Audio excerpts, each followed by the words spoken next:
Bismillahirrahmanirrahim. Assalamualaikum warahmatullahi wabarakatuh. Hadirin dan juga pemirsa PWNU Jawa Timur, apa kabar hari ini? Senang sekali saya Imam Fawaid kembali hadir menyapa Anda, tentu dalam program Ngaji Nusantara PWNU Jawa Timur. Pemirsa, Ramadan merupakan momentum yang sangat tepat bagi kita untuk bisa introspeksi diri, memperbaiki diri, serta memperkuat tali ukhuwah dan dakwah Islamiyah.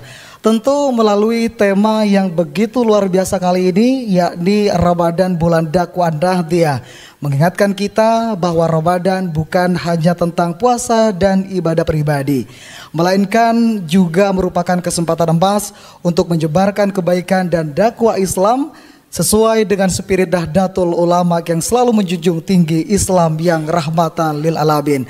Pada kesempatan kali ini kita akan membahas tema tersebut dengan dua narasumber yang hadir pada kesempatan kali ini. Beliau adalah Dr. Kiai Haji Nafi Mubarak SHI MHI dari Lembaga Dakwah Nahdlatul Ulama Jawa Timur. Boleh berikan tepuk tangan yang begitu meriah. Untuk narasumber yang kedua, hadirin sekalian dan juga pemirsa PWNU Jawa Timur, beliau adalah Dr. Haji Solahuddin Fatur Rahman SHMSI dari Pagardosa, Jawa Timur. Hadirin dan juga pemirsa, pertama saya ingin sapa terlebih dahulu dari Dr. Kiai Haji Nafi Mubarak. Assalamualaikum Kiai, apa kabar hari ini?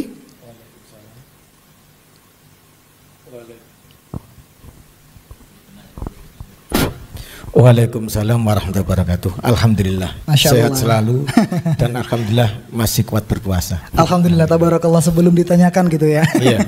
Semangat Pak Yai ya. Alhamdulillah, insya Allah. Pak Yai, kita kan hari ini mengangkat tema yang luar biasa terkait dengan Ramadan bulan dakwah An-Nahdiyah. Pertama, boleh disampaikan kira-kira dakwah An-Nahdiyah itu seperti apa Pak Yai? Jadi prinsip An-Nahdiyah itu kan tadi sudah Mas Imam sampaikan, yaitu apa? Rahmatul alamin. Atau kalau bahasa kita ya berarti Islam moderat itu. Lah dalam berdakwah pun kita juga seperti itu. Intinya adalah rahmatul alamin. Tapi rahmatul alamin ini perlu dijelaskan dengan ayat lain. Misalkan kita lihat misalkan dalam surat An-Nahl, bahwasanya prinsip dakwah itu kan tiga caranya. Pertama bil hikmati wal mau'izatil hasanati wajadilhum billati hiya ahsan. Nah, dalam pikiran LDNU yang namanya dakwah Nahdiyah ini harus tiga ini. Maka cara tiga ini adalah disesuaikan dengan masing-masing audiens.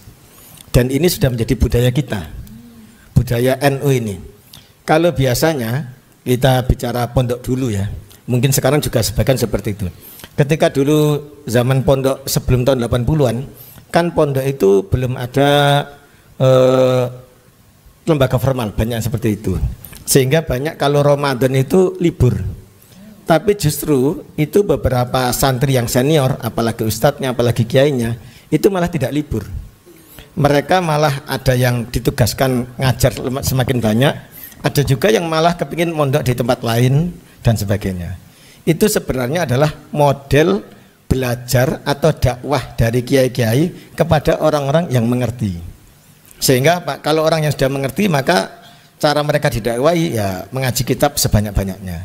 Misalkan kalau saya dulu pernah mondok di mana, di Tebu Ireng, itu kalau Ramadan itu malah dipenuhi dengan yang ngaji, yang mondok ke sana itu bukan kalangan junior, orang luar ya, banyak yang sudah ustadz, sudah kiai, karena ingin ala barakah, yaitu apa, mendapatkan sanad minimal 2. Kalau enggak apa Sahih Bukhari ya apa namanya Sahih Muslim itu, dan itu insya Allah sampai sekarang. Ini kan menunjukkan model dakwahnya itu adalah dengan mengajar. Kemudian untuk orang lemah itu anggap aja orang awam, itu di NU ada budaya yaitu apa? Kita ini seneng ngaji Duratun Nasihin. Duratun Nasihin kan menurut bahasa saya itu kan kitab advokasi ya. Bukan kitab yang bersifat tarhib, tapi bersifat apa? Tarhib. Karena kalau misalkan orang-orang Mustad Afina itu digasak dengan sholatmu tidak sah, sholatmu percuma, ya nanti malah tidak sholat kan gitu ya.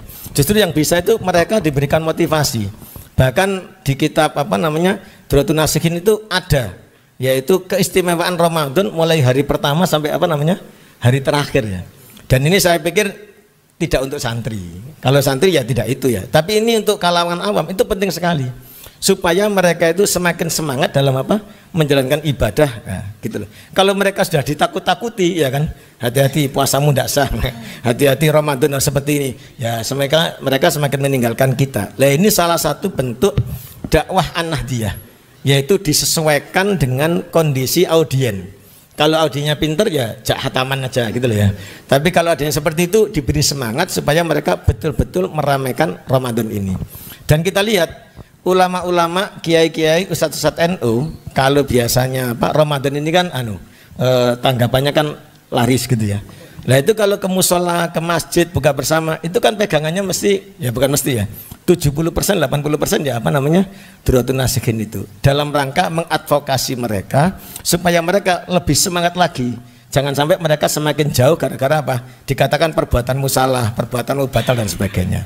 Itu mungkin sekilas dari saya yang katakan apa? Dakwah an-nahdiyah itu harus rahmatil alamin, tapi dengan menggunakan 3 itu. Ada hikmahnya, ya kan, ada apa namanya mau'izatun hasanahnya, juga ada wajadilhum billati ahsan, sesuai dengan tingkatan audien tersebut. Mungkin seperti itu. Kira-kira Yai menjaga relevansi dakwah Nahdlatul Ulama ini agar senantiasa tetap bisa diterima oleh seluruh lapisan masyarakat, bukan cuma sekedar kalangan Nahdlatul Ulama, seperti apa Pak Yai? Sekali lagi kalau kita merujuk kepada Quran Surat An-Nahl dan prinsip daripada NU ya rahmatul alamin, ya berarti dai-nya itu harus memahami audiennya itu. Itu aja. Sehingga kalau misalkan dai-nya itu bisa memahami audiennya, dia kan akan lebih ngerti. Kira-kira ini pasnya diberi apa? Apalagi kalau siapa? Insya Allah Sayyidina Ali karramallahu wajhah mengatakan kalimun nasa ala qadri ukulihim. Lah kalau misalkan maaf kaum awam, apalagi yang masih mu'alaf, tiba-tiba disalahkan semuanya, ya kan? Ini ya bukan malah ikut kita, malah ikut apa namanya? Ikut keseberang, bahasanya Gus Bak seperti itu ya. Nah, itu modelnya seperti itu. Tapi ketika mereka sudah mempunyai apa ya, latar belakang keilmuan yang kuat, mungkin kalau diberi yang seperti itu mereka juga bosan juga, sehingga apa? Levelnya harus ditingkatkan. Sesuatu yang mungkin belum pernah mereka terima, yang bersifat detail dan sebagainya, itu yang harus diberikan kepada mereka. Tantangan terbesar Pak Yai apa kira-kira dalam upaya memberikan pemahaman dakwah kepada seluruh kalangan masyarakat Pak Yai? Jadi kita ini kan rahmatan lil alamin ya.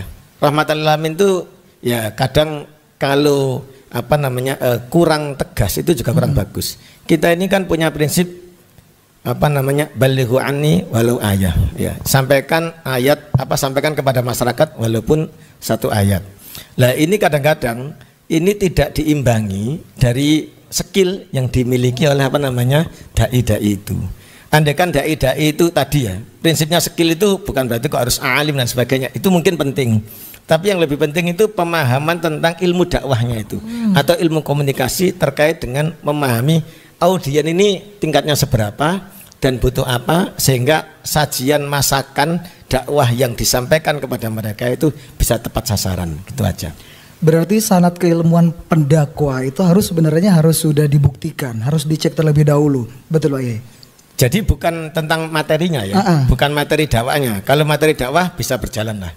Tapi tentang teknik berdakwahnya bagaimana dia misalkan memahami audiens, itu lebih penting. Dan itu kan ilmu yang bersifat umum ya. Betul. Tapi kalau yang tentang materi itu bisa sambil jalan gitu. Sambil jalan. Sesuai dengan apa namanya audien yang ada kan. Oh gitu. Begitu. Ya. Tapi kalau misalkan melihat realitas yang terjadi di tahun 2020 ini, gonjang-ganjing terhadap persoalan dakwah Islam ya ini luar biasa Pak Yai. Ketika misalkan dari kalangan konservatif itu mendominasi ruang publik sekitar 67%, sementara dari kalangan moderat termasuk Nahdlatul Ulama itu baru mendominasi 22% Pak Yai. Kira-kira PR besarnya apa? Tekniknya atau materi yang kurang bisa dipahami oleh masyarakat Pak Yai? Tanpa menyinggung kelompok tertentu ya, terkait dengan materi sebenarnya kita ini kaya sekali materi, terutama dunia pesantren ya. Betul. Dunia pesantren itu kaya sekali materi. Bahasanya itu kitab apa yang tidak pernah mereka baca. Betul. Gitu ya. Dan kitab apa yang tidak bisa mereka baca. Dibandingkan dengan yang Anda katakan kaum apa namanya konservatif tadi itu. Betul. Akan tapi mungkin ini mungkin kita kurang memanfaatkan media yang ada. Seperti itu. Jadi mereka sangat ahli dalam bidang media, tapi kita kurang.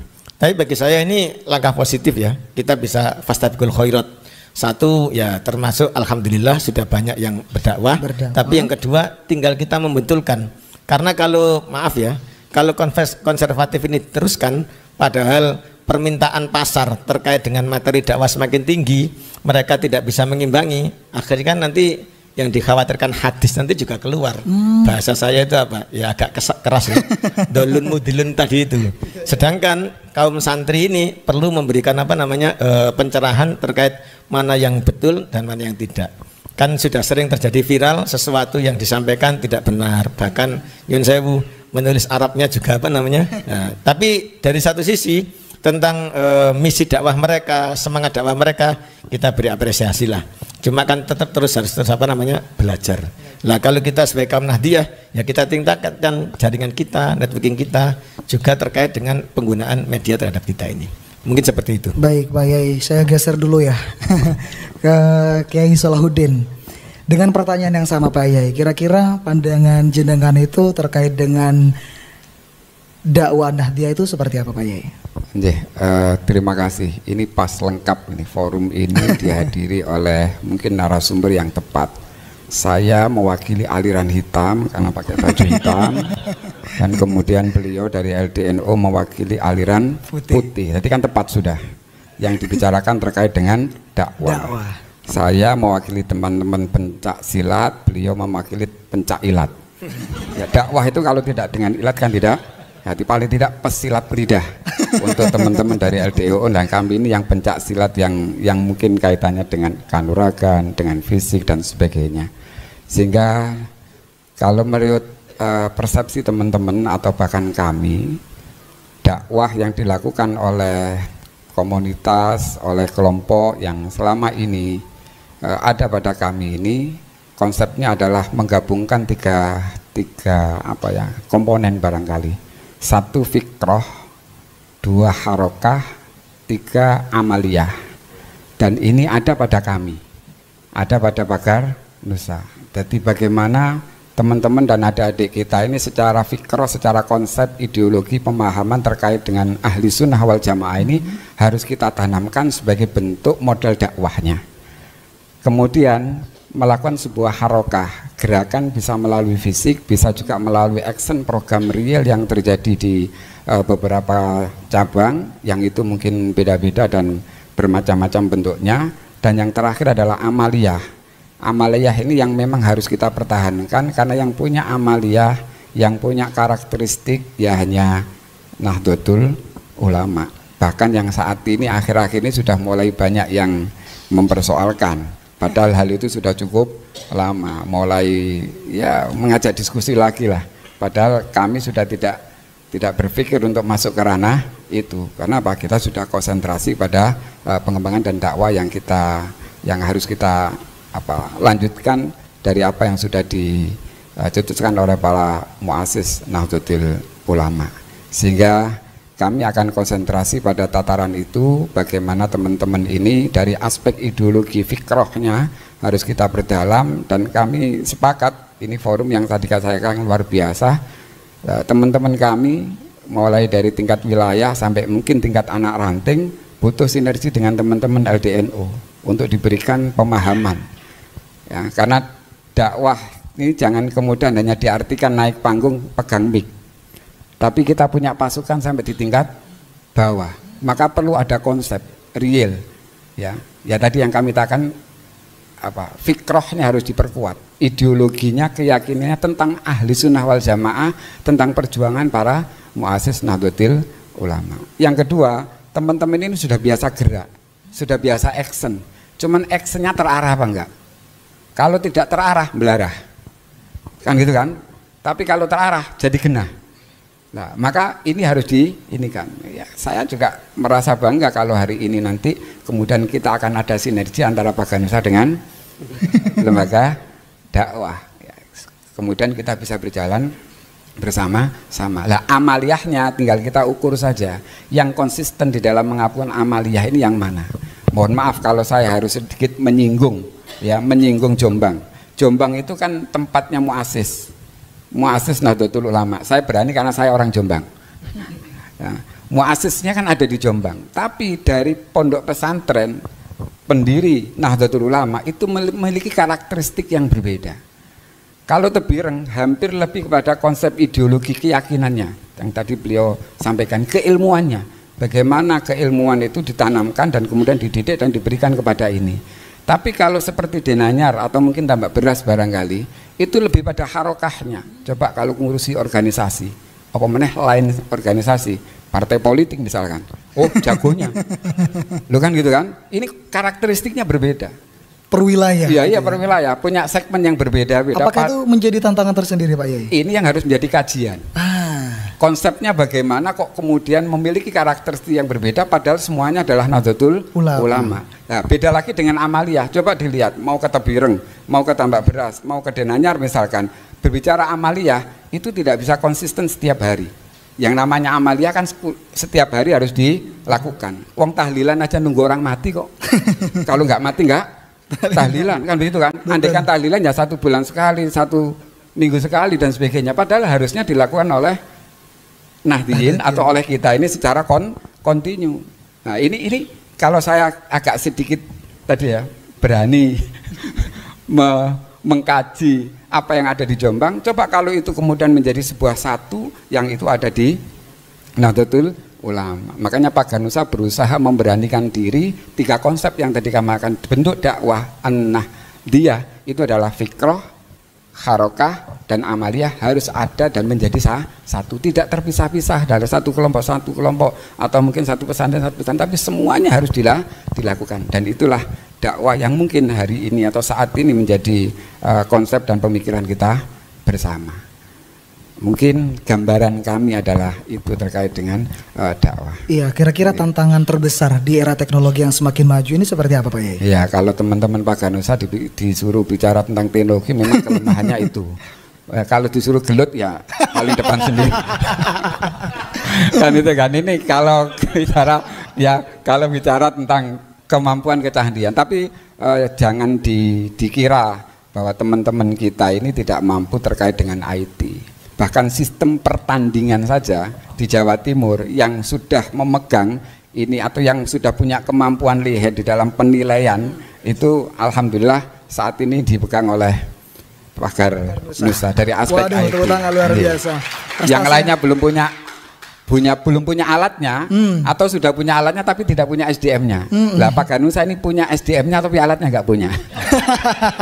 Dan insya Allah dalam waktu dekat kita akan siapkan perangkat itu semua dalam rangka yaitu tadi go publik barangkali untuk semuanya biar tahu bahwa dakwah yang dilakukan oleh Nahdlatul Ulama melalui salah satu banomnya ini sudah dilakukan secara itu. Dan itu memang sekarang mungkin ibarat ranking itu tertinggi ya, dakwah yang berkaitan atau melalui media sosial ini kelihatannya rankingnya paling tinggi. Bahkan kemarin survei ada diskusi kecil, pondok pesantren itu tidak akan bisa besar, tidak akan bisa maju kalau dari aspek medianya tidak. Jadi ukurannya adalah itu. Termasuk sekarang apa PPDB ya, penerimaan itu aja sekarang ukurannya bukan kualitas yang dimiliki tapi publikasi di media yang paling santer yang mana itu yang diinikan. Coba sekarang kita lihat yang punya lembaga-lembaga kita.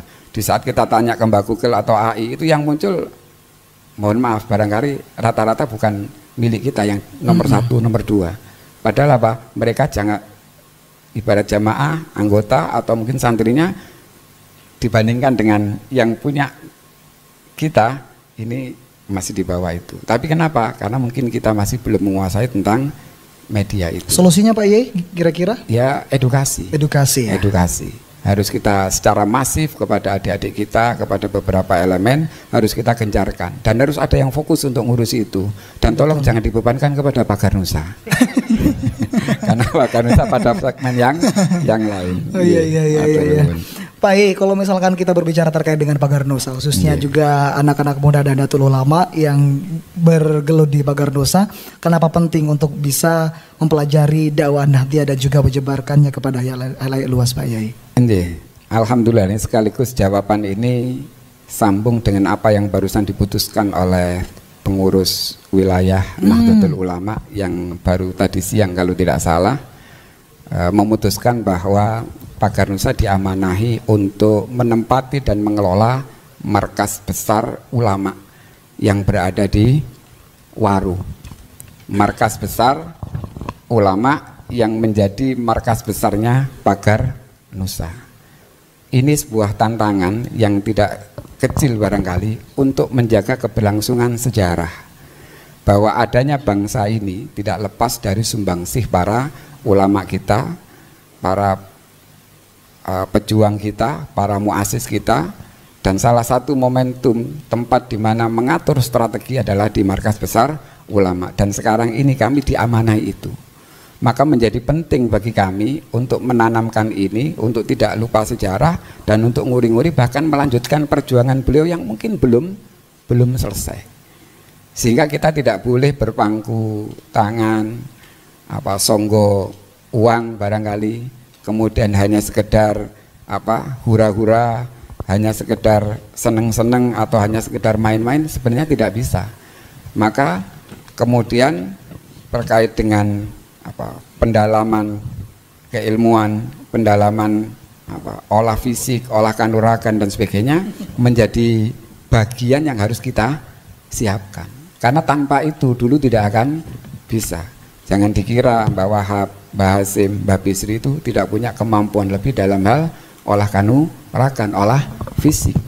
Dan itu mungkin agak sedikit terpinggirkan. Padahal itu yang menurut kami juga ini, sehingga amanah kemarin juga begitu. Ayo sudah, sekarang mari kita kembalikan ruh itu. Bagaimana tempat itu menjadi tempat kembali untuk memberikan semangat, untuk latihan kembali, olah kanuragannya, olah fisiknya dan sebagainya, sehingga andaikan diperlukan sewaktu-waktu, maka kami akan menjadi garda terdepan sesuai dengan nama kami, Pagar Nusa, pagarnya NU dan bangsa. Siapa yang berani ngutik-ngutik NU, ngutik-ngutik Kiai, maka berhadapan dulu dengan kami, Pagar Nusa. Baik, luar biasa. Terima kasih, satu kalimat yang begitu luar biasa, Pagar Nusa, pagarnya NU dan juga Nusa Bangsa. Terima kasih Pak Yai. Saya kembali ke Yai Nafi Mubarak. Kira-kira ini kan juga bulan suci Ramadan kebetulan Pak Yai. Kira-kira keutamaan berdakwah di bulan suci Ramadan itu apa Pak Yai? Keutamaan di berdakwah di bulan suci Ramadan ya banyak sekali. Kita ambil saja misalkan sebuah hadis ya. Man taqarraba bi syai'in fihi kana kaman ada faridatan fi masiwah. Kalau misalkan dakwah ini dianggap hukumnya sunnah. Bahwasanya kalau kita berdakwah yang dihukumi sunnah ini, maka dihukumi dengan melakukan amalan wajib satu. Sedangkan para ulama berpendapat bahwasanya perbandingan antara amalan wajib dengan amalan sunnah itu 1000 kali. Nah, ini kan berkahnya Ramadan. Karena itu saya membaca ayat 1 kali, dakwah 1 kali ini sama dengan berdakwah 1000 kali. Gitu loh ya. Makanya itu dakwah Ramadan kan luar biasa. Tapi nggak tahu kalau ustadz-ustadz itu di masjid-masjid apakah sangunya juga 1000 kali, saya juga nggak tahu itu. Itu seperti itu ya. Nah, sedangkan kalau itu dakwah ini dihukumi wajib, ya dakwah ini dihukumi wajib, maka lebih luar biasa. Wa man adda faridatan fi kama kaman adda faridatan sab'ina faridatan fi masiwah. Kalau orang ini dakwah ini termasuk kelompok wajib, maka 1 kali dakwah sudah dinilai 70 kali kewajiban. Jadi sehingga kalau misalkan kita ini semangat dalam berdakwah, itu sudah seharusnya. Karena itu kalau misalkan ada hadis bahwasanya andai kata orang tahu tentang kebaikannya Ramadan ini, itu akan menangis ya di akhir itu. Termasuk para pendakwa-pendakwa ini biasanya juga menangis kalau sudah mau habis Ramadan itu. Karena kan bukan karena bukan karena jobnya berkurang ya. Saya khusnudun aja karena memang pahalanya menjadi biasa gitu ya. Ya mungkin ada yang karena jobnya berkurang. Tapi termasuk kelompok yang menangis gitu loh. Kalau sudah tanggal 25 gitu ya. Karena sudah mau selesai gitu ya. Itu salah satunya gitu. Jadi bagi saya ini adalah waktu yang tepat. Tidak hanya kepada dai-nya, tapi juga audiennya. Mereka mengaji kalau misalkan dalam tataran kajian sunnah. Kajian sunnah itu berarti ya kajian yang tidak terkait dengan kebutuhan yang pasti. Atau kalau bahasa taklimnya bukan ilmu hal, ya maka mereka diberikan pahala sunnah 1000 kali. Tapi kalau misalkan ternyata itu terkait dengan belajar ilmu hal tentang penjelasan puasa, penjelasan sholat hari raya, hal-hal yang membatalkan puasa, maka itu bisa 70.000 kali pahalanya. Jadi sehingga semuanya harus bersemangat berdakwah, baik dai-nya atau audiensnya. Saya kira seperti itu. Setidaknya kalau dalam dakwah itu kan minimal ada 3 macam Pak Yai. Bisa berdakwah melalui perbuatan, berdakwah melalui tulisan, atau bahkan juga melalui lisan. Kira-kira yang paling penting atau yang diutamakan dalam berdakwah ala Nahdlatul Ulama itu seperti apa Pak Yai? Jadi kalau dakwah yang paling utama ya tetap perbuatan ya. Karena lisanul hal afsah min lisanil maqal. Bahwasanya contoh perbuatan itu lebih pas, lebih mengena dan lebih tepat sasaran ketimbang ketimbang lisan. Dan alhamdulillah untuk dakwah puasa yang bersifat perbuatan ini saya yakin lebih bisa mengena. Buktinya apa? Nyun sewu, orang Islam itu kan kadang-kadang rada aneh. Mereka itu kadang-kadang bisa dikatakan sholat itu tidak rutin. Tapi kalau puasa, alhamdulillah mereka juga puasa. Karena kebetulan contoh-contohnya, kiai-kiainya, ustadz-ustadznya itu juga puasa. Itu beda dengan yang lainnya, bukan berarti kok kiainya enggak sholat enggak. Tapi kan sulit dideteksi sholatnya di mana. Apalagi kalau misalkan urusan jamaah. Kiai saya misalkan jamaahnya di mana kan bisa di masjid lain, tidak diketahui. Jadi, tapi kalau puasa ini karena bisa menjadi contoh, itu ternyata pengaruhnya besar. Bahkan contoh misalkan saking semangatnya terkait dengan Ramadan ini kan takjil gratis itu di mana-mana. Bahkan yang membagikan gratis takjil gratis ini kadang-kadang bukan hanya dari kalangan kita ya, bukan dari kalangan muslim saja. Ini karena apa? Ya tadi dakwah bil hal ini atau dengan perbuatan ini akan lebih mengena daripada dengan lisan. Seperti itu. Saya pikir kalau media ya hampir sama lah gitu ya. Iya, Kiai, kira-kira apakah sudah ada program khusus untuk dapat bisa menyiapkan generasi muda untuk berdakwah An-Nahdliyah, program-program dari LDNU, Kiai? Alhamdulillah pengurus LDNU sekarang ini di bawah pimpinan komandan dari Kiai Haji Sukron Jazila ini. Ini alhamdulillah kegiatan kita sudah sejak kita dilantik sejak akhir November, kemudian kita sudah melakukan banyak kegiatan ya. Untuk dalam momen Ramadan saja kita sudah menggunakan dakwah di pelosok-pelosok di daerah Wates, dan ini dimulai dalam bulan dalam bulan Ramadan ini. Nah itu kita tidak hanya berdakwah, tapi yang kita harapkan siapa yang kita dakwahi nanti bisa gedok tular. Karena apa? Kita kan tidak mungkin di sana selamanya. Tapi dengan kita sering ke sana, lah nanti yang kita dakwahi itu bisa gedok tular kepada yang lainnya. Yang tadi itu prinsip rahmatul alamin itu balighu anni walau ayah tadi itu. Jadi kalau LDNU sudah bukan merencanakan, tapi sudah action gitu ya. Nah, mungkin seperti itu. Baik Pak Yai, luar biasa. Berikan tepuk tangan yang begitu meriah. Ini karena berkaitan dengan waktu yang masih panjang gitu, boleh nggak sih Kiai kita membuka tanya jawab dari audien? Boleh ya? Kok sepertinya ndak imbang yang ditanya saya saja. Bagaimana dengan Pak Dr. Said? Mungkin barangkali kan perlu wacana yang lainnya gitu. Ya, betul. Mungkin gitu. Monggo Kiai. Terima kasih. Ini bicara program ya. Betul. Kami juga punya angan-angan dan punya program yang ingin kita wujudkan sebagai bentuk real bahwa kami ini eksis. Di beberapa waktu yang lalu kita memang baru dilantik karena kepengurusan kami ini juga barusan dilantik di lantai atas, lantai 3. Kami menyampaikan di forum itu mohon izin dan mohon doa restu bahwa Baganusa Jawa Timur berkomitmen untuk mencetak atlet, atau karena anggota kita ini kan santri. Jadi kita menamakan santri Baganusa, bukan anggota Baganusa tapi santri Baganusa. Kemudian kita sampaikan di forum itu, kita matur kepada forum, mohon doa restunya. Untuk periode kami ini kami akan berkomitmen untuk mendirikan lembaga pendidikan yang itu khusus pencak silat, mulai dari tingkat SMP kemudian sampai tingkat SMA. Kami sengaja ngambilnya SMP dan SMA karena orientasinya kelihatan tidak pakai akhirat lah kasaran gitu kan. Kalau akhirat kan madrasah aliyah, madrasah diniyah kan begitu kan. Ini kita memang sengaja ngambil SMP dan SMA, tidak ada jurusan ustadznya, usuluddin, tarbiyah, adab, dakwah, karena pas segmen kita. Teman-teman santri-santri yang saat ini berada, itu kemarin kita sampaikan juga di forum itu, kami ingin bekerja sama dengan 2 lembaga dan banom yang ada di Nahdlatul Ulama sebagai bentuk real bahwa di situ adalah santri kita.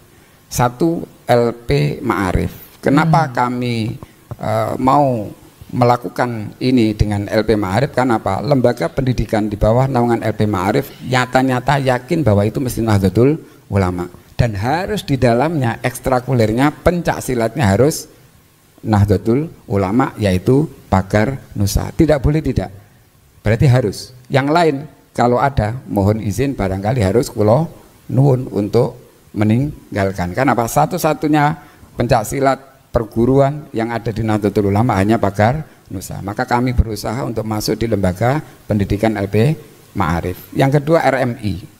Jangan sampai pondok pesantren itu di dalamnya pencak silatnya bukan pagar Nusa, karena yang nyata-nyata Nahdlatul Ulama hanya pagar Nusa.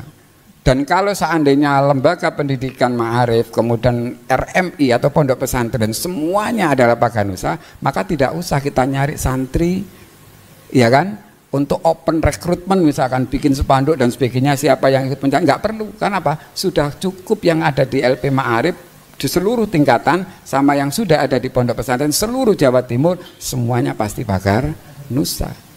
Ini sudah menjadi komitmen kami, mudah-mudahan 5 tahun ke depan ini bisa terwujud. Bahkan tahun ini melalui forum ini juga barangkali panjenengan yang hadir, yang rawuh, mohon doa restunya dan sekaligus minta support dan dukungan. Kalau panjenengan ada teman-teman atau kader atau mungkin putra atau mungkin apa saja yang sudah mulai masuk di tingkat SMP dan tingkat SMA, kalau memang mau menjadi pendekarnya pagar Nusa, kami siap untuk memberikan beasiswa penuh, ya, paling tidak 1 rombel atau 1 kelas lah, 25 siswa mulai dari kelas 1 SMP sampai lulus kelas 3 sak pondok pesantrennya. Kami Pagar Nusa Jawa Timur siap untuk menanggung, karena kami ingin punya pendekar silat yang asli bibitan dari para ulama-ulama dan muassis Pagar Nusa.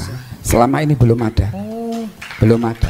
Kira-kira kendalanya apa Pak Ye? Kenapa masih belum bisa menghadirkan komitmen ini? Selama ini masih aliran. Di Pagar Nusa ini mohon maaf kami harus buka kartu. Di Pagar Nusa ini tidak hanya 1 aliran pencak silat. Beliau dari Tebuireng. Aliran pencak silatnya adalah NH Perkasa. Saya dari Lirboyo, gitu. Alirannya adalah Gasmi, Gasmi, ya Gasmi. Nanti Sunan Derajat, Gupi, kemudian Kuntu, macam-macam. Ada Dali Kumbang, ada Cimande, ada Pamor dan sebagainya. Ada ratusan aliran pencak silat. Dan masing-masing ini ya punya, mohon maaf kalau bahasanya apa, ego barangkali ya. Kan itu kan. Nah ini kami coba kembalikan kepada muassis Pagar Nusa bahwa dulu niatannya mendirikan Pagar Nusa adalah bergabungnya seluruh aliran pencaksilat yang beliau-beliau itu adalah ahli sunnah wal jamaah dan kemudian menjadi satu organisasi yaitu Pagar Nusa. Nah inilah yang kemudian kita akan menjadi agak sedikit sulit untuk membangun itu, tapi insya Allah dengan kepengurusan ini kami sudah berusaha ikhtiar untuk merekrut dari seluruh aliran yang ada, bahkan mohon maaf komunitas hari ini pun juga dari komunitas mungkin juga ada. Kita akan bareng-bareng untuk membesarkan Pagar Nusa karena ini adalah aset yang dimiliki oleh Nahdlatul Ulama. Bahkan kami berani mengatakan di mana-mana bahwa miniatur Nahdlatul Ulama dibandingkan dengan Banom dan lembaga yang lain, satu-satunya yang pantas dikatakan sebagai NU kecil hanya Pagar Nusa. Contoh beliau di LDNU, kalau tidak pandai dakwah nggak mungkin berani jadi anggota LDNU. Yang di Ansor kalau nggak laki-laki nggak mungkin, pasti laki-laki, nggak ada perempuan. Muslimat ada nggak yang berani jadi anggota muslimat kalau itu laki-laki? Nggak ada. Fataya juga demikian, dan semua dibatasi oleh usia, termasuk profesi. Ada nggak yang jadi guru berani jadi anggota pergunu? Ada nggak yang sarjana berani jadi anggota ISNU? Nggak ada. Tapi di Pagar Nusa usia berapapun, profesinya apapun bisa diterima masuk menjadi pagar Nusa. Ya paling enggak LLO ketuanya doktor lah paling tidak. Lo kan begitu kan? Bahkan ketua umum kita profesor, yaitu Profesor Dr. Kiai Haji Suhar Bila, itu kan profesor. Jadi secara akademik kami ini juga tidak bisa dipandang sebelah mata. Paling tidak begitu. Mungkin itu gambaran. Ini bicara tentang program, dan ini akan menjadi amanah yang harus kita lakukan, dan mohon support dan dukungan dari seluruh elemen. Ya, kira-kira Pak Yai, contoh sederhana dari bentuk dakwah An-Nadhiyah versi Pagar Nusa itu seperti apa yang sudah terrealisasi dengan baik Pak Yai? Teman-teman ini kalau latihan sesuai dengan KTSP itu istilah semacam kurikulum. Jadi kita ini sudah menciptakan kurikulum di tingkat TK, TKA, TKB, kita sudah punya kurikulumnya. Kemudian di tingkat MI, SD ya, kelas 1, kelas 2 sampai kelas 6. Kemudian SMP juga sudah ada, bahkan sampai perguruan tinggi. Masing-masing sudah punya standarisasi, bahkan punya kurikulum. Indikatornya apa ya, seperti layaknya pendidikan lah. Dan setiap kali kita mau latihan, kita pasti tawasul, karena itu amanah dari para muassis. Sebelum latihan kita pasti tawasul ila hadrati dan seterusnya sebelum itu. Maka ini adalah bentuk dakwah yang real yang dilakukan oleh Pagar Nusa. Makanya kalau kemarin kita dipanggil oleh beberapa elemen, mohon maaf ini dari pihak kepolisian, kami mengatakan kalau dia betul-betul asli anggota Pagar Nusa, tidak mungkin dia akan melakukan hal yang tidak baik di jalan, di lapangan dan sebagainya. Karena apa? Itu bukan santri, bukan perilaku, bukan akhlaknya Pagar Nusa. Tapi kalau dia mengikuti kegiatan Pagar Nusa, latihan serius yang resmi dari Pagar Nusa, tidak mungkin. Karena apa? Hatinya sudah connect melalui tawasul kepada muassis, baik Nahdlatul Ulama atau muassis Pagar Nusa, kemudian diberikan ilmu tentang ke ahli sunnah wal jamaah, kemudian diberikan ilmu tentang keindonesiaan dan sebagainya. Jadi sebelum melakukan sebuah gerakan-gerakan itu, kita sudah tanamkan itu sebagai bentuk dakwah, dan itu real, bil fi'li. Belum lagi nanti kemudian apabila sudah di lapangan, amal ma'ruf nahi anil munkar. Ini kemarin beberapa waktu yang lalu, baru 2 hari kami diminta untuk kerjasama dengan penegak hukum, bagaimana memberantas narkoba, kemudian minuman keras sama prostitusi yang sekarang lagi marak, dan itu dilakukan di lingkungan pondok pesantren. Karena apa? Nyari amannya. Kita sudah mapping beberapa pondok pesantren besar yang ternyata di lingkungan pesantren itu minuman keras merajalela. Kemudian narkoba transaksi, termasuk prostitusi, ada bikin semacam kos-kosan semacam ini. Baru kemarin 2 hari yang lalu kita bikin komitmen, oke, kalau memang kami diminta untuk itu, wah jelas ini amal ma'ruf nahi mungkar, kita jelas kita akan melakukan. Karena apa? Teman-teman keamanan polisi tidak berani gerebek, karena apa? Mungkin apa istilahnya, canggung ya, atau mungkin akan diberani dilawan dengan masyarakat, kan begitu kan. Nah, kita kerjasama dengan beliau-beliau ini, nggak apa-apa, yang action biar kita pasukan Pagar Nusa, ada pasukan inti kita, siap nggak? Siap. Kalau nanti sudah oke, nggak apa-apa, kan itu kan, kita yang melakukan action, tapi sudah koordinasi dari pihak keamanan, dari kepolisian, kejaksaan, dan kemudian pengadilan. Kita sudah komitmen. Nanti di beberapa daerah kita akan lakukan bekerja sama. Setelah ditangkap kita serahkan, bukan diadili, kan itu kan. Atau bahkan kemarin ada sistem, sudah Gus, gimana kalau seandainya kemudian jenengan nyewa orang supaya memang tertangkap, ya enggak apa-apa, kita sewa, kan itu kan. Kemudian kalau nanti tertangkap karena itu adalah informan kita, ya harus itu sudah insya Allah secara real akan kita lakukan. Dan teman-teman, dan insya Allah ini pasukan kita sudah punya pasukan inti. Kalau di Ansor itu punya Banser, di Pagar Nusa itu punya pasukan inti. Ya paling tidak hanya dari aspek fisik, tapi kanuragan juga, walaupun orangnya kecil tapi kemampuannya biasanya besar. Ya, mungkin itu. Yeah. Baik. Luar biasa. Terakhir Yai, kira-kira apa pesan yang hendak disampaikan kepada kita semua tentang pentingnya meneruskan estafet dakwah An-Nadhiyah, Pak Yai? Saya teringat betul dengan dawuhnya atau wasiat dari buyut saya, Mbah Bisri Samsuri. Beliau berwasiat bahwa selama hidupku kami ini adalah pengikut Nahdlatul Ulama. Maka di saat saya mati, wasiatku kepada seluruh umat, seluruh masyarakat, maka senantiasa dan teruslah untuk menjadi Nahdlatul Ulama. Apapun yang terjadi sampai mati kita tetap Nahdlatul Ulama dan tidak akan bisa dipisahkan dari Nahdlatul Ulama. Ini barangkali yang menjadi komitmen kita dengan bersama-sama dengan seluruh santri Pagar Nusa. Baik, terima kasih Kiai. Kami persilakan kepada hadirin yang sudah hadir untuk bisa bertanya.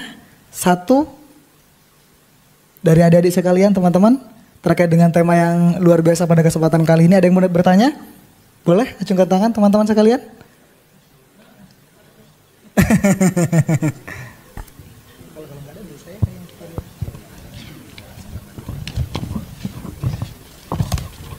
Baik, sebagai bentuk kayaknya masih belum ya.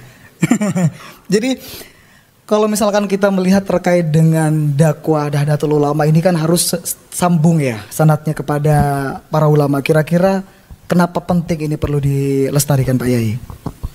Jadi pertama itu sebenarnya yang paling pendek saja. Orang berilmu terutama ngaji itu harus ada gurunya. Betul. Karena saya ada gurunya, guru saya ada gurunya, guru saya ada gurunya, terus akhirnya kan itu yang disebut dengan apa namanya sanad. Tapi dalam jarak pendek itu seharusnya kita ngaji itu ya harus ada apa namanya ada gurunya. Karena apa? Satu ya, kita memahami sesuatu itu kadang-kadang berdasarkan apa perspektif kita. Contoh misalkan ayat fa'ainama tuwallu fasama wajhullah, di mana kamu berada kamu bisa apa menghadap kiblat kepada Allah. Itu kalau saya hanya baca Quran, baca terjemah, ya maka saya nanti sholatnya bisa menghadap kemana saja, tidak menghadap ke kiblat. Tapi ternyata guru sampai sanadnya, riwayatnya tidak seperti itu. Dalam kondisi tertentu, ketika orang itu bingung arah, itu barulah turun apa namanya ayat ini. Ini contoh terkait dengan apa namanya pentingnya guru yang dalam apa kalau tarik ke atas ya terkait dengan apa namanya sanad tadi itu. Terus yang kedua juga bagaimana pertama cara memahami. Yang kedua tentang contoh. Rasulullah sendiri itu mengajarkan ibadah itu tidak banyak hadis.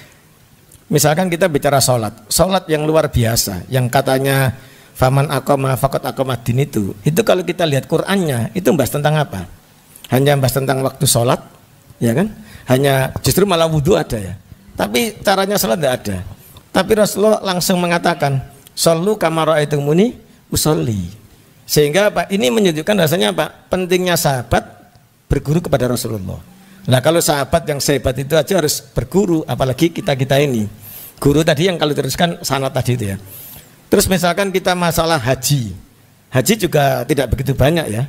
Tapi Rasulullah langsung khudhu anni manasikakum. Bahwasanya apa?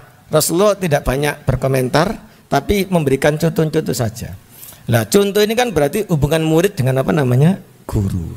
Sehingga kalau kita hanya memaknai membaca teks saja tanpa ada contoh dari guru, saya yakin pemahaman kita tidak akan sempurna. Bahkan bisa-bisa sesat ya. Kalau orang Arab mengatakan man syaikhuhu kitabuh fasawabu fa khotohu aktsar min sawabuh. Orang itu kalau gurunya itu adalah apa namanya kitab, maka salahnya itu lebih banyak daripada apa namanya betulnya. Karena itu kalau kita sering berguru yang termasuk bukan guru ya, sering mengaji ke apa namanya media sosial yang tidak jelas gurunya, itu mungkin arahnya ke sana. Kalau dalam ilmu Islam itu contoh ya hadis itu kan ada syaratnya, bahwasanya dia itu harus udul, terus layu ad walam yushal. Itu kan berarti apa? Kita harus profiling guru kita itu siapa. Nah sekarang kan tidak boleh kita guru sembarangan gitu ya. Nah kan gitu. Lah kan kita harus jelas.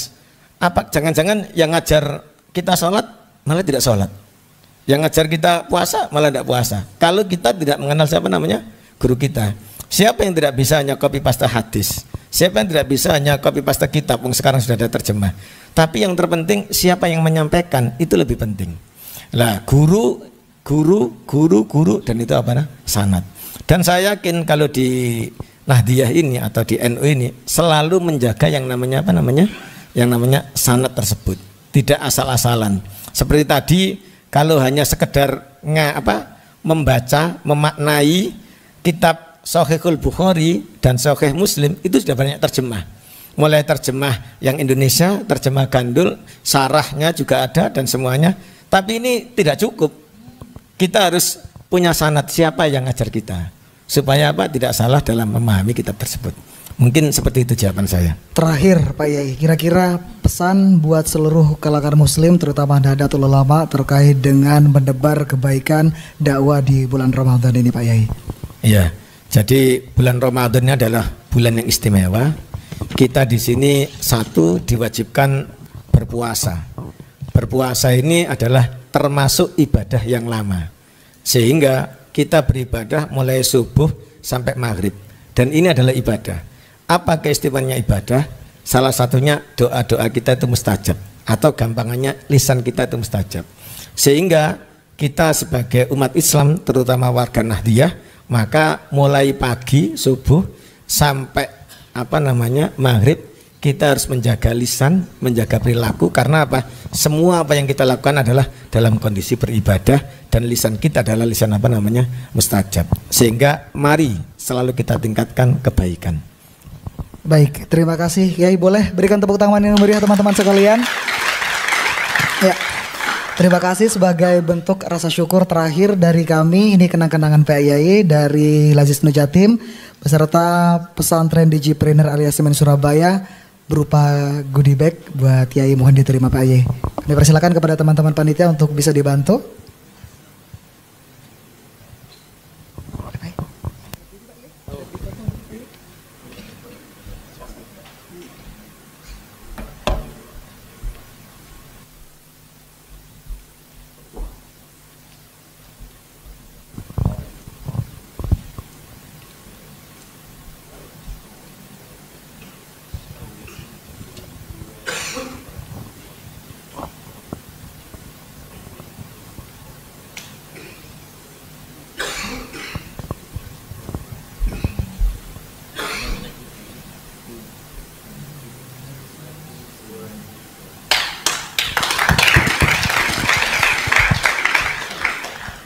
Hadirin dan juga pemirsa PWNU Jawa Timur, usai sudah di segmen yang pertama kali ini terkait dengan kajian Ramadan bulan dakwah Nahdliyah. Tentu kita akan mengikuti tausiah keagamaan yang dalam hal ini akan disampaikan oleh Dr. K. Haji Syukron Jazilan MPD. Tetaplah bersama kami hanya di Ngaji Nusantara PWNU Jawa Timur.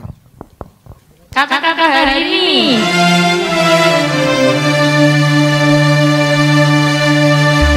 ubur-ubur ikan lele sing basah aja makele.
ngidul nggawa berkat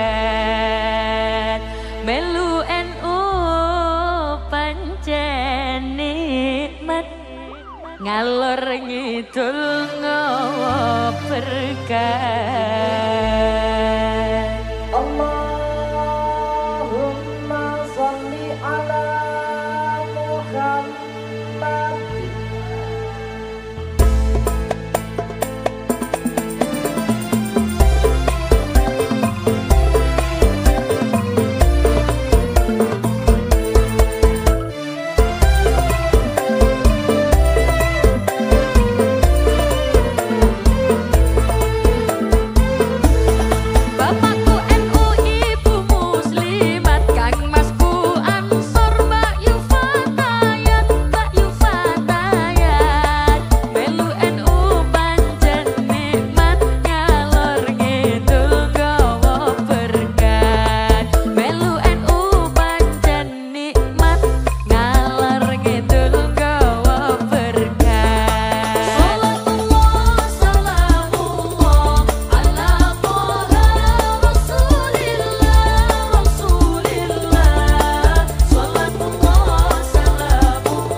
Assalamualaikum warahmatullahi wabarakatuh. Saya Abdul Hakim Mahfud, Ketua Pengurus Wilayah Nahdlatul Ulama Jawa Timur, menyampaikan marhaban ya Ramadan. Di dalam bulan Ramadan, PWNU Jawa Timur mengadakan pengajian bersama dengan seluruh lembaga Banom dalam rangka melayani masyarakat mulai dari jam 15 hingga adzan maghrib. Pengajian ini adalah untuk masyarakat luas, khususnya Nahdliyin, dan akan mengusung beberapa tema yaitu politik, ekonomi, budaya, dan tradisi-tradisi Islam yang ada di Indonesia. Mudah-mudahan kita bersama-sama di dalam bulan Ramadan ini mendapatkan barokah rahmat dari Allah Subhanahu wa taala, diterima amal ibadah di bulan Ramadan ini menjadi amalan-amalan yang mendapatkan pahala balasan dari Allah Subhanahu wa taala. Demikian, wallahul muwaffiq ila aqwamit thoriq. Assalamualaikum warahmatullahi wabarakatuh.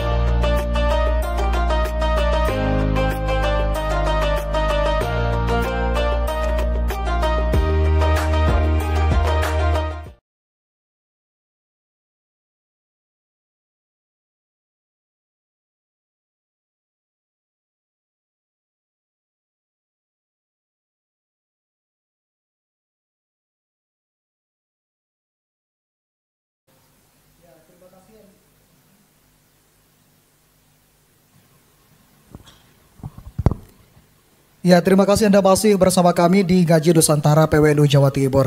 Hadirin dan juga pemirsa, kita akan ikuti bersama tausiah keagamaan yang dalam hal ini akan disampaikan oleh Dr. K. Haji Syukron Jazilan MPDI. Kepadanya disilakan.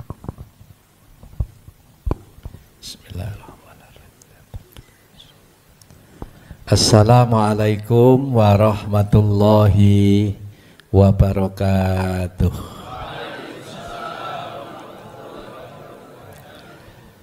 Bismillahirrahmanirrahim. Alhamdulillahirabbil alamin. Alladzi anzala sakinata fi qulubil mu'minin liyazdadu imanan ma'a imanihim. Walillahi junudus samawati wal ard wa kanallahu aliman hakima. Rabbana atina min ladunka rahmah wa hayyi' lana min amrina rasyada. Yang saya hormati Ketua Pakar Nusa Jawa Timur. Tepuk tangan untuk beliau ini. Yang saya hormati seluruh keluarga besar Pakar Nusa PWNU dan seluruh keluarga besar Lembaga Dakwah PWNU Jawa Timur. Tepuk tangan semuanya. Dan lupa Mas Fawaid selalu selaku host sore hari ini yang saya hormati, Bapak Ibu semua yang hadir di studio dan pemirsa di rumah yang berbahagia. Pertama kita syukur sore hari ini kita bisa ngaji Nusantara di PWNU Jawa Timur setiap sore mulai tanggal 5 sampai tanggal 20 Maret. Dan hari ini kebetulan tepat Lembaga Dakwah NU Jawa Timur dan Pakar Nusa PWNU Jawa Timur, mudah-mudahan semuanya barokah. Dan yang hadir ini saya doakan berkah semua, termasuk yang masih muda-muda cepat laku untuk nikah. Nah, ini sing yang pendekar-pendekar tak dongakne oleh bojo wedok sampai. Dan istrinya perempuan dan cantik, hafal Quran. Anak tunggal lagi. Ya. Anaknya Pak Haji, bapaknya sugih. Tur sugih adik wis tuwek. Gitu.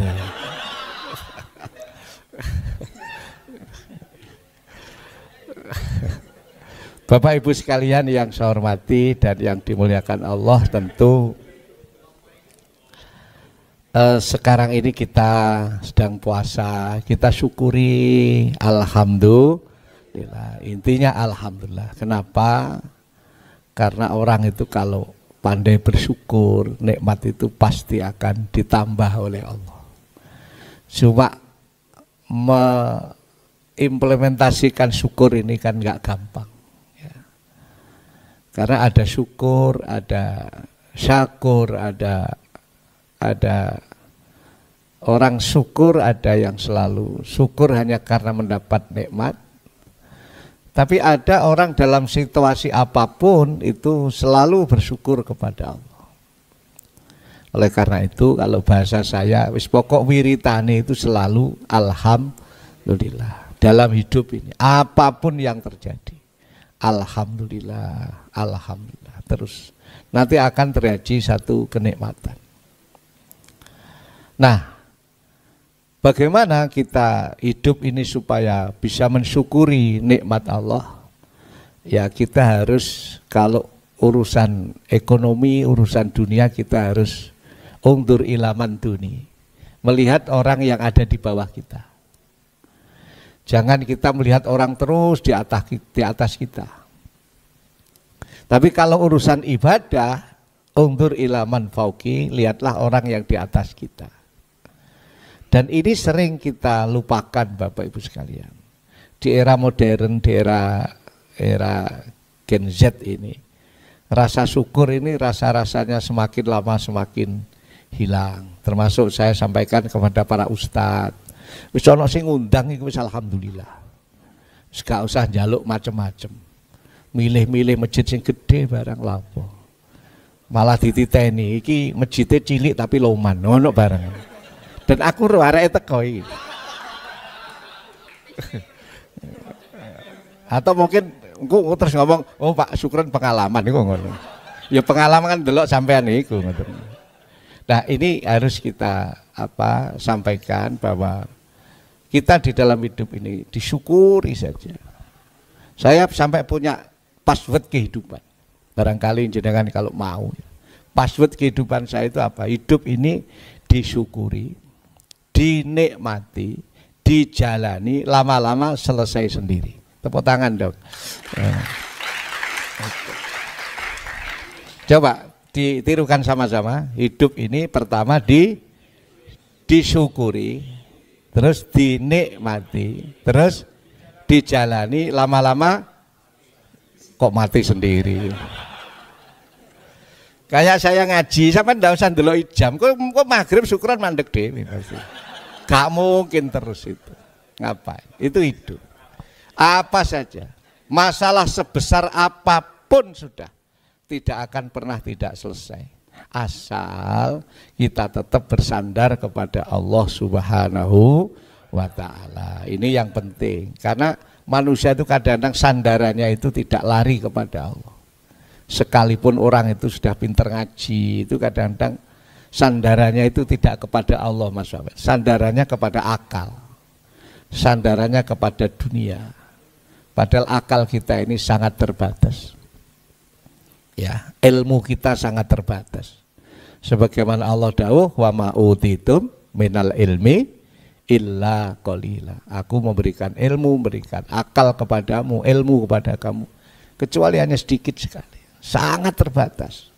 Maka kita jangan mengandalkan logika, mengandalkan akal, tapi kita terlebih-lebih sebagai warga Nahdlatul Ulama harus mengandalkan barokah. You understand? Harus mengandalkan apa? Barokah. Kalau saya numpak sepur mulai Jombang kok ning gandol-gandol. Saking gedene barokah ya akhir oleh barokah oleh kelambi anyar kok gini. Alhamdulillah. Jadi harus mengandalkan barokah. Nah, ini teman-teman sekalian, ini yang kadang-kadang semakin tinggi banyak atau semakin banyak ilmunya. Kadang-kadang kalau udah didasari basic agama itu nggak percaya sama barokah. Ya. Kalau melihat teman-teman jangan lihat sekarang, tapi teman-teman yang sekarang aktif di NU, aktif di Pagar Nusa, aktif di lembaga dakwah, di kemudian hari tentu hasilnya beda dengan orang-orang yang tidak aktif di NU. Yang aktif di NU pasti mene-mene mantune dadi camat, nanti dadi bupati. Sembuh. Ono ae dalane itu. Karena semua yang nyetel hidup ini adalah Allah Subhanahu wa ta'ala. Maka kita sekali lagi jangan mengandalkan akal saja, dunia saja, tapi kita harus mengandalkan barokah. Ya, kepada kita semua, jalani saja hidup, dijalani saja.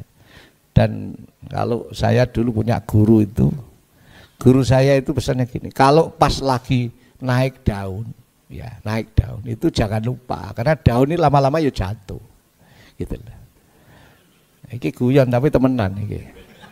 Pas lagi naik daun tambah sugih, iku ibadahnya tambah semangat gitu loh.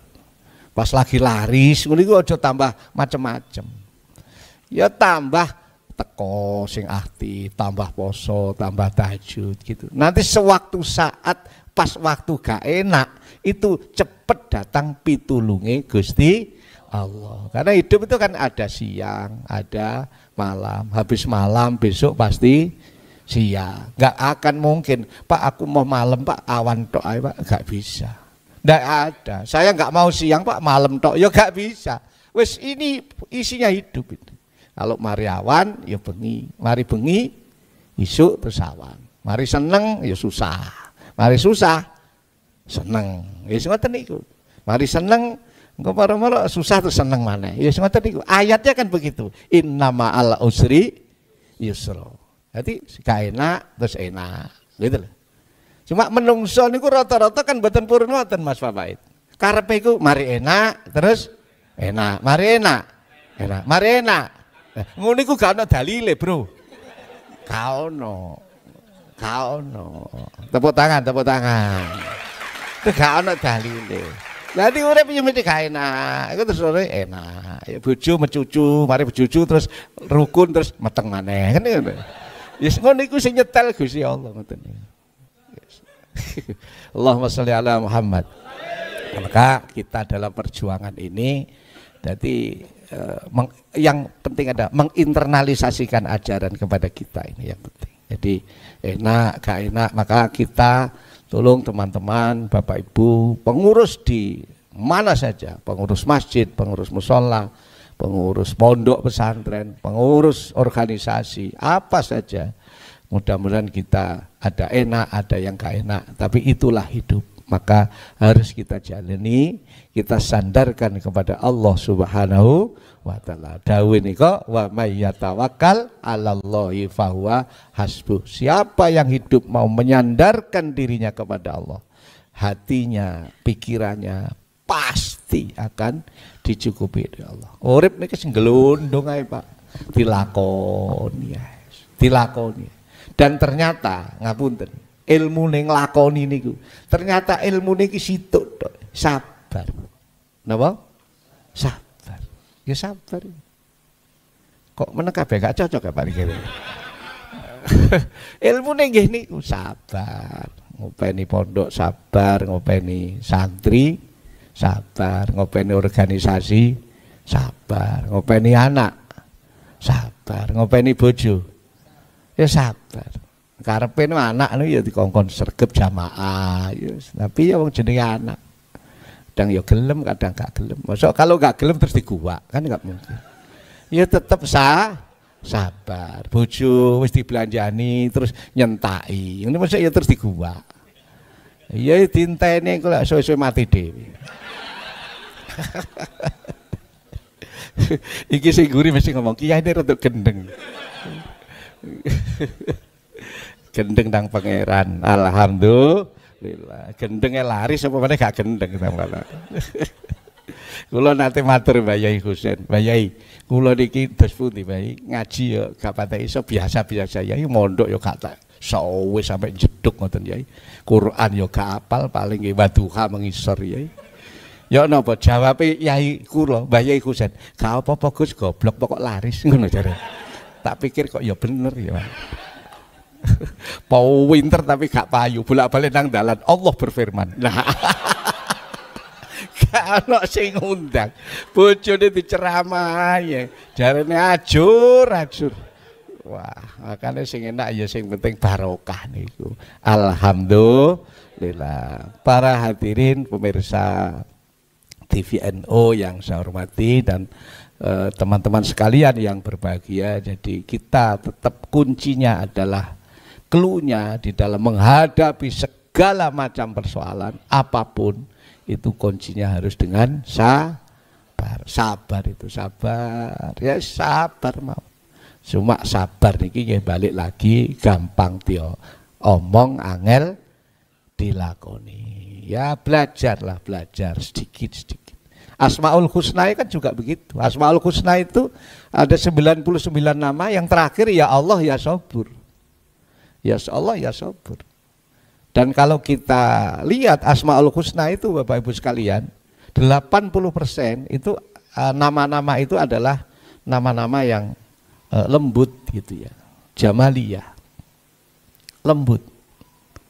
Jadi ya Rahman, ya Rahim, ya. Ya Sabur. Ya ada yang kereng itu ada. Tapi persentasenya sedikit. Paling 20%. Ada ya Jabar, ya Malik itu ada. Tapi ini coba kalau di dalam ini kita tarik, kita internalisasikan di dalam diri kita. Kita akan menjadi hidup yang penuh kasih sayang, sesamanya, sabar, penuh senyum. Alhamdulillah. Makanya saya ini kalau ngaji di mana-mana mesti ngajak tepuk tangan. Karena tepuk tangan itu tandanya orang bahagia. Orang bahagia itu calon penghuni surga. Nah, sing mecucu koncone mak lampir. Mecucu kaya Pak Mujair. Nah, ini harus bahagia ya. Kalau bahasa kita ya semangat akas kerja ini kerjanya. Semangat berpikirnya, tapi hatinya harus penuh dengan ketenangan. Hatinya penuh dengan kelembutan. Jangan terus hatinya lembut terus kerjanya ya gak kerja, turu. Kayak wong Badui. Saya kan baru pulang dari Mekah hari Sabtu kemarin. Orang Badui itu tidurnya di kampung-kampung, gak gelem kerja. Dia tidak mau berkompetensi, tidak mau meningkatkan kompetensinya. Ditakoni, Pak, sampean gak kerja ta? Mboten iki nek sugih lak nggih sugih dhewe. Akhirnya gak sugih dhewe ya melarat dhewe. Wong kancane kerja gak gelem kerja. Jadi semangat kerjanya semangat, aktifnya semangat, tapi hatinya dingin, sandarnya kepada Allah Subhanahu wa taala. You understand? Ya. Ngopeni NU, ngopeni organisasi, semangat pekerja, semangat dalam rakernya, semangat programnya, tapi hatinya harus penuh dengan kedamaian, ketenangan, disandarkan kepada Allah. Nanti kan ada saja pertolongan Allah. Itu yang penting. Ojo gopoh tok. Bolak-balik innalillah masalah. Gopoh saja. Nah, kita belajar teman-teman sekalian dan pemirsa semua di seluruh tanah air. Mari kita hatinya tenang, tapi pekerjaan kita yang semangat. Sepakat apa betul nih? Hatinya tenang, mutmainnah, ya kan sudah dawuhnya Allah itu kan, ya ayat Tuhan nafsul mutmainnah. Jadi puasa ini kan juga hanya supaya ben tenang itu, tenang. Makanya puasa itu ke asyam, al imsak, ya, ngeker njogo nafsu ben tenang gitu loh, ben gak munclak. Nafsunya tidak amarah, nafsunya tetap ada, tapi bukan menghilangkan nafsu, nafsunya tetap ada, tapi nafsunya menjadi nafsu yang mutmainnah. Karena sudah tenang, nggih pun ngajine sak menten mawon. Tak terusnya tambah gak tenang arek-arek iki. Mikir buka, aku ora ndelok modele iku. Ngene wis mikir. Nggih, mudah-mudahan kita semua termasuk orang-orang yang selalu ditulungi Allah Subhanahu wa taala. Al-Fatihah. A'udzubillahi minasyaitonirrajim. Bismillahirrahmanirrahim. Alhamdulillahirabbil alamin arrahmanirrahim. Shiratal ladzina an'amta 'alaihim. Allahumma shalli wa sallim wa barik ala sayyidina Muhammad walhamdulillahirabbil alamin. Hamdan syakirin, hamdan na'imin, hamdan yuwafi ni'amahu wa yukafi'u mazidah.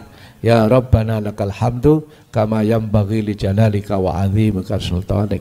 Allahumma jammilna bil afiyati was salamah wa haqiqna bit taqwa wal istiqamah wa a'idna min mujibatin nadamah innaka antas sami'ud du'a. Allahumma walakal hamdu wa ilaikal mustaka wa bikal musta'anu wa la haula wa la quwata illa billahil aliyyil azim. Hasbi min su'ali ilmuhu bihajati ya Rabb. Semoga hajatnya yang hadir baik secara langsung maupun lewat TV NU, semoga hajatnya dikabulkan Allah, seluruh cita-citanya diridhoi oleh Allah, semua urusannya dimudahkan Allah. Rabbana atina fid dunya hasanah wa fil akhirati hasanah wa qina adzabannar wa sallallahu ala sayyidina Muhammadin walhamdulillahi rabbil alamin. Terima kasih sekali lagi, terima kasih teman-teman LD PWNU, tepuk tangan, terima kasih semuanya. Terima kasih Pagar Nusa PWNU Jawa Timur semuanya. Assalamualaikum warahmatullahi wabarakatuh. Waalaikumsalam warahmatullahi wabarakatuh. Hadirin dan juga pemirsa, sebagai ungkapan syukur dan bahagia pada kesempatan kali ini karena program ini bisa berjalan dengan baik dan juga lancar, tentu Lazis Nujatim dan juga pesantren Digipreneur alias Men Surabaya ingin memberikan goodie bag atau kenang-kenangan Pak Yai.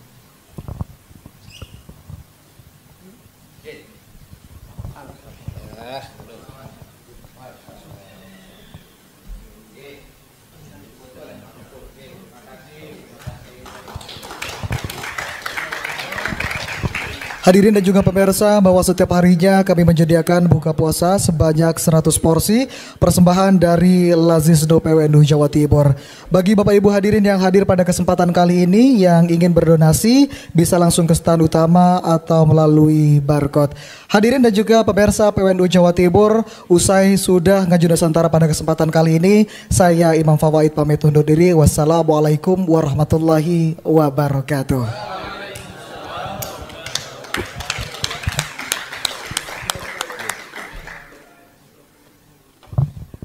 Kami persilakan kepada teman-teman untuk bisa foto bersama. Pertama bareng terus semua bareng dulu yuk.